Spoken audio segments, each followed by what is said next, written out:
Welcome to New Curious. Let's talk about Ang mga pangyayari sa mga nakalipas na 12 taon at ang mga lagay nito ngayon.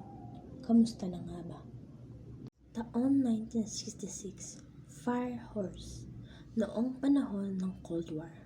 Sa ilalim ng dating Pangulo, formal na umatras ang France mula sa pinagsamang militar ng NATO noong Hulyo 1966. Ginawa ito upang igiit ang pambansang soberanya, alisin ang mga dayuhang tropa sa lupain at mampanatili ang isang malayang nuklear.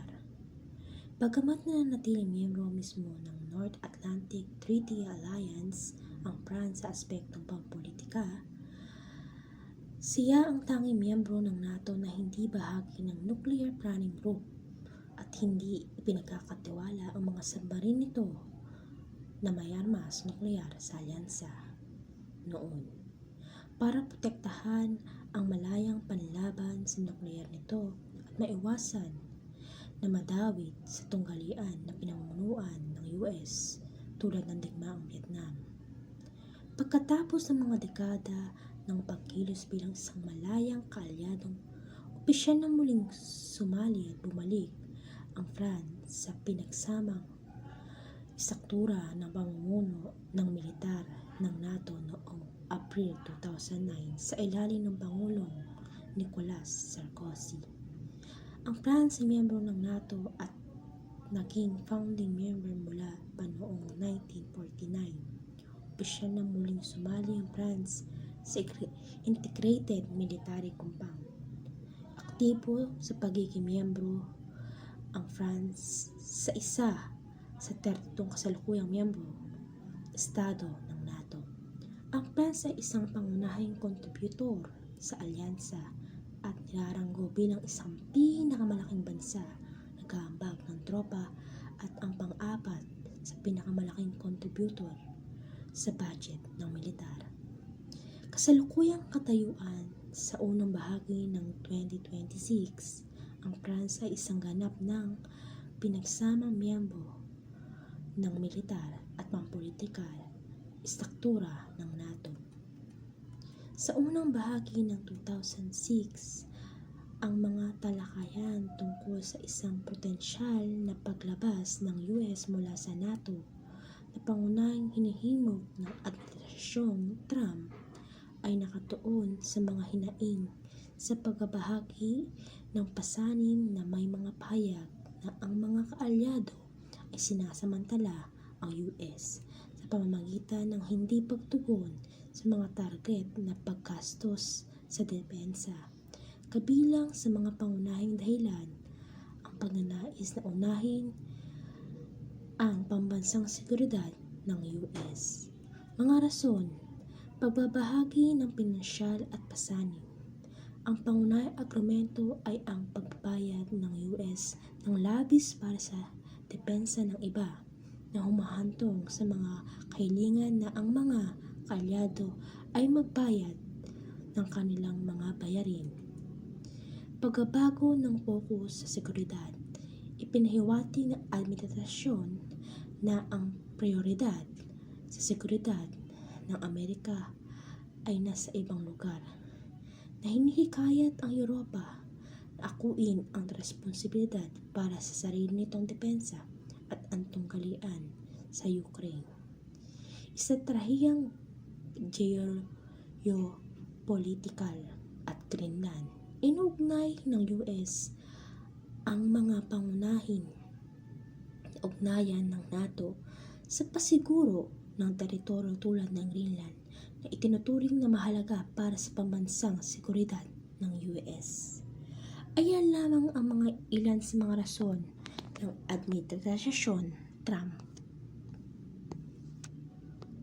Taong 1978, Earth Horse.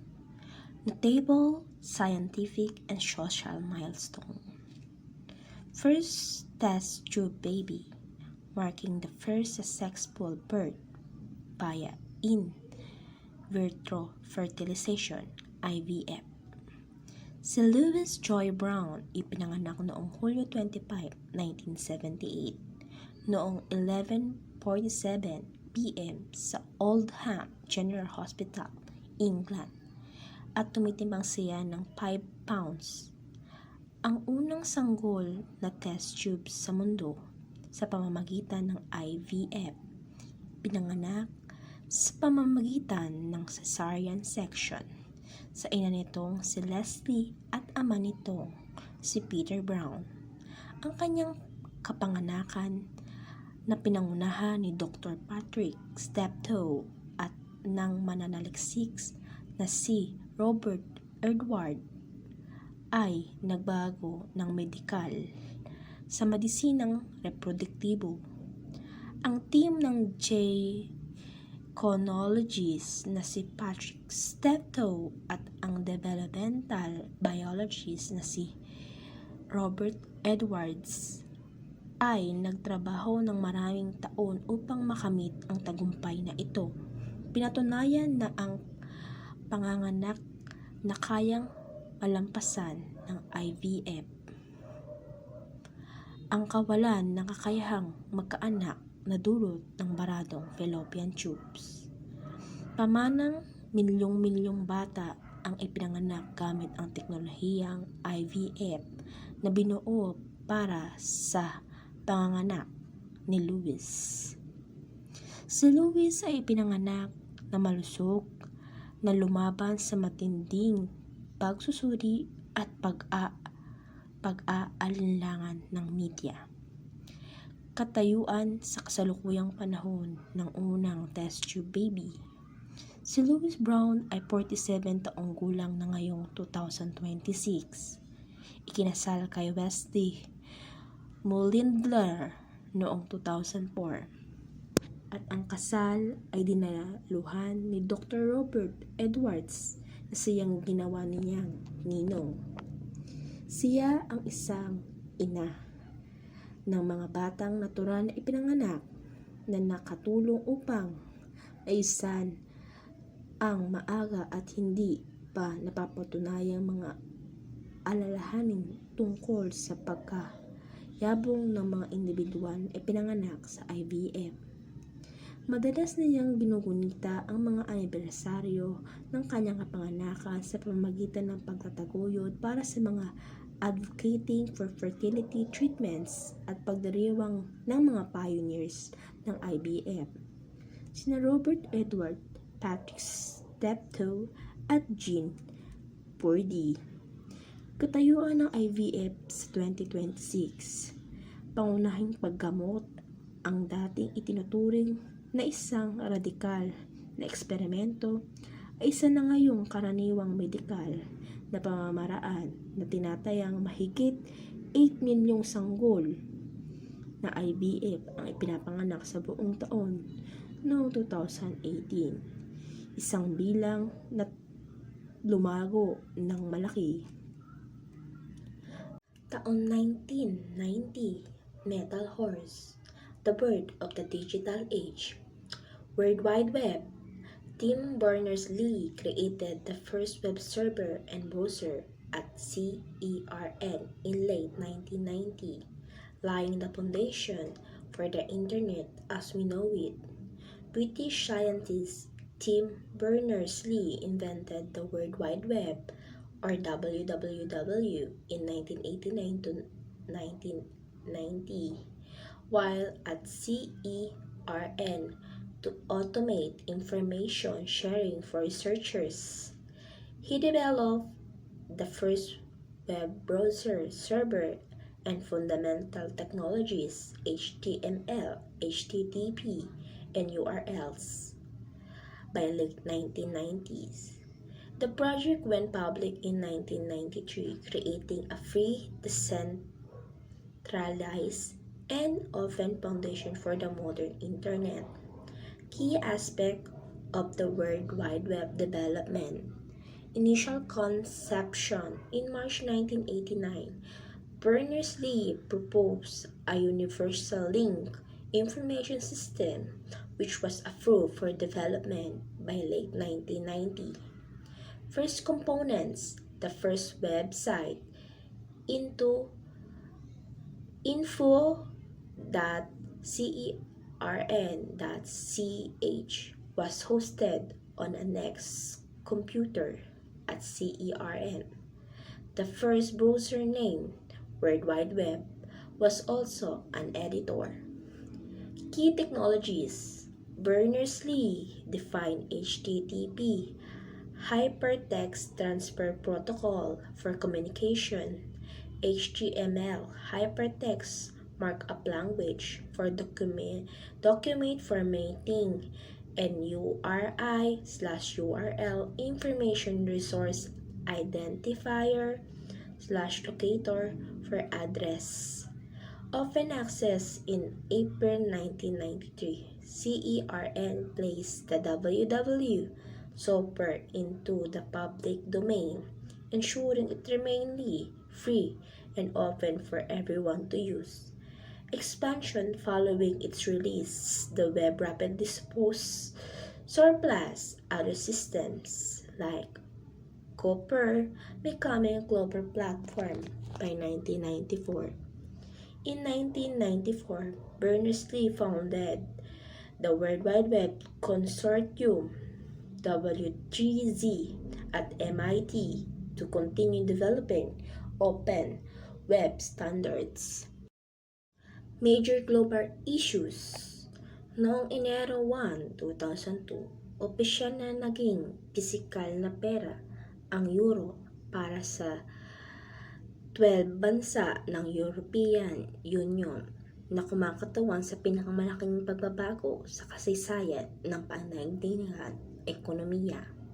Bagamat ipinakilala ang euro noong Enero 1, 1999 bilang isang hindi nakikita na pera para sa mga elektronikang pagbabayad at layunin ng accounting, ang pisikal na paglabas nitong mga perang papel at barya ay nagsimulang pagkalipas ng 3 taon noong 2002. Ang 12 bansa, Australia, Belgium, Finland, France, Germany, Greece, Ireland, Italy, Luxembourg, Netherlands, Portugal at Spain.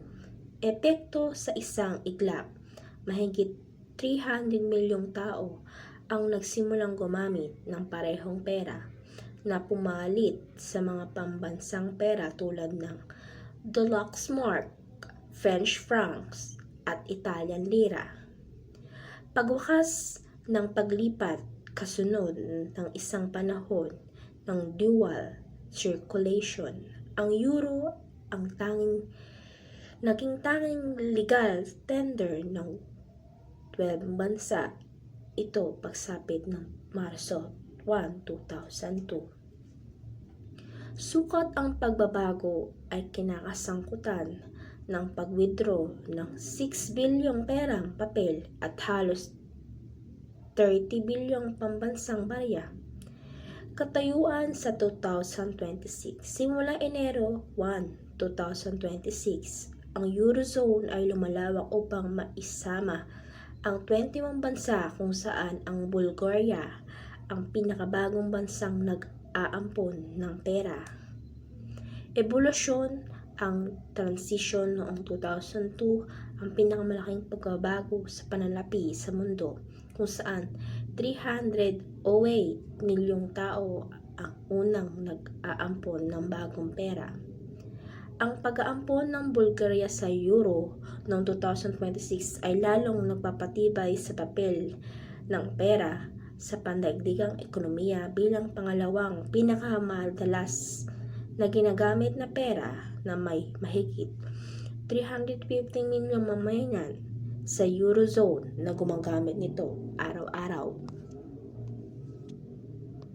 Taong 2014, Woodhorse, PDAP o Pork Barrel Scam at pag-aresto sa 3 senador na sina Juan Ponce Enrile, Bong Revilla at Jinggoy Estrada ang nakulong kasunod ng mga paratang ng pagkakasangkot sa bilyong-bilyong pisong pork barrel scam. Pagpapawalang sala sa plunder case ni Revilla noong December 2018 kaugnay ng Priority Development Assistance Fund o PDAP scam. Pananagutang sibil. Sa kabila ng pagpapawalang sala, inutusan siya ng Sandigang Bayan na ibalik ang 124.5 million peso sa pambansang kaban ng bayan, isang pananagutan na patuloy na pinagtatalunan ng kanyang kampo. Pagpapawalang sala sa korupsyon. Ang lahat ng 16 na bilang ng korupsyon na may kaugnayan sa PDAP scam ay ibinasura ng Sandigang Bayan noong 2021. Natalo si Revilla sa kanyang muling pagtakbo sa halalan sa pagkasenador noong May 2025 at pumesto sa ika-14 na pwesto. Ito lamang February 12, 2026, ang dating senador na si Bong Revilla ay nakasuhan at nakulong sa New Quezon City Jail sa Payatas. Nahaharap siya sa maraming kaso kaugnay ng umano'y 92.8 million peso ghost flood control project scam sa Bulacan. Kasalukuyang katayuan ng kaso 2026 flood control scam. Detensyong sumuko si Revilla noong Enero 19, 2026 kasunod ng warrant of arrest na inilabas ng 3rd Division ng Sandigang Bayan. Natili siyang nakakulong dahil ang kasong malversation of public funds laban sa kanya ay hindi maaaring piyansahan. Kasong GRAP noong Pebrero 9, 2026. Naghain ng non-guilty plea ang Sandigang Bayan para sa kanya para sa isang hiwalay na kasong GRAP matapos siyang tumanggi at If you want these kinds of videos, please like, subscribe, follow, share, and click the bell button so you are updated for upcoming new videos. This is New Curious. Until again, thanks for watching.